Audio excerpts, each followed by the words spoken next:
ये कहानी मीरापुर की है। मीरापुर में एक औरत रहती थी जिसके बच्चे नहीं हो रहे थे।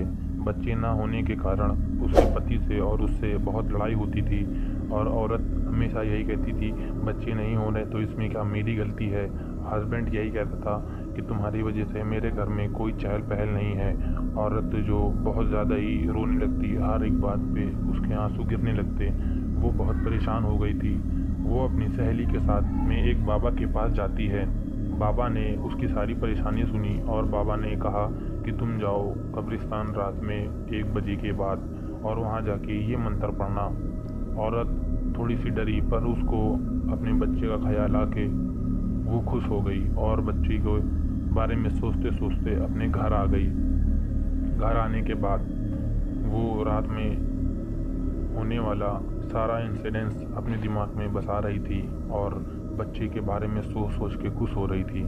उसको नहीं पता था कि आगे उसके साथ में क्या होने वाला है, पर वो अपने इमेजिनेशन में बहुत ज़्यादा ही डूब गई थी और बहुत ज़्यादा ही खुश हो गई थी।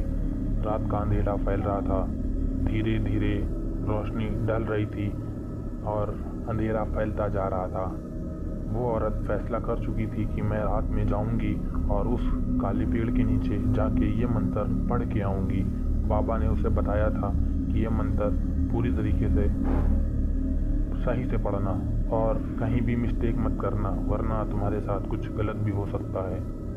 वो औरत इसका ख्याल ना रखते हुए पेड़ के पास जाती है और रात भर अपनी जाप मुकम्मल करके वापस आ जाती है। उसको 7 दिन तक की लगातार ये काम करना था। वो औरत रात में इतना डरी कि उसने अगले दिन जाने से मना कर दिया और मनी मन में सोचने लगी, वो तो अल्लाह की देन है, अल्लाह की कुदरत है, अल्लाह ताला बच्चा पैदा करने वाला है। वो अल्लाह जो सबको खिलाता है पिलाता है, वो अल्लाह जो सबका मालिक है खालिक है, वो अल्लाह मुझे भी बच्चे की खुशखबरी से नवाजेगा। ये औरत दिन भर सोचती रही और रात में नहीं गई। रात होते ही उसका मन बहल गया और उसको शैतानी फितरत ने बहका दिया। वो औरत रात में पेड़ के पास गई और वही मंत्र पढ़ने लगी। रात भर में उसे बहुत सारी डरावनी आवाज़ें आती रहीं, कुछ इस तरीके से।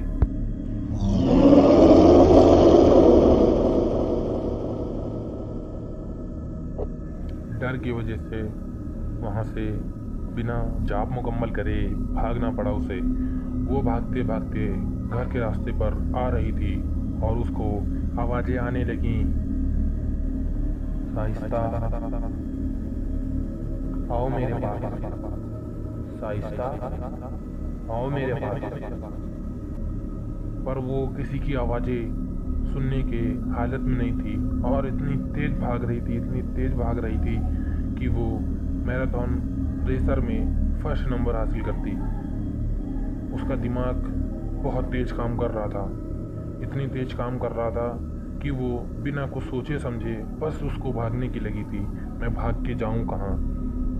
भागते भागते वो अपने घर पहुंच गई और घर में जाकर सो गई। सोने से पहले उसने देखा उसका पति सो रहा है और वो यही सब सोचते सोचते सो गई। अगले दिन जब उसने बाबा को बताया कि ऐसा ऐसा मामला पेश आया है, तो बाबा ने कहा अब इसका कोई हल नहीं है, अब तो तुम्हें ये सब झेलना ही पड़ेगा। बाबा से पूछा उसने कि अब बाबा क्या होगा, तो बाबा ने बताया तुम्हारे वहाँ बच्चा तो होगा पर वो थोड़ा अलग नॉर्मल बच्चा नहीं होगा।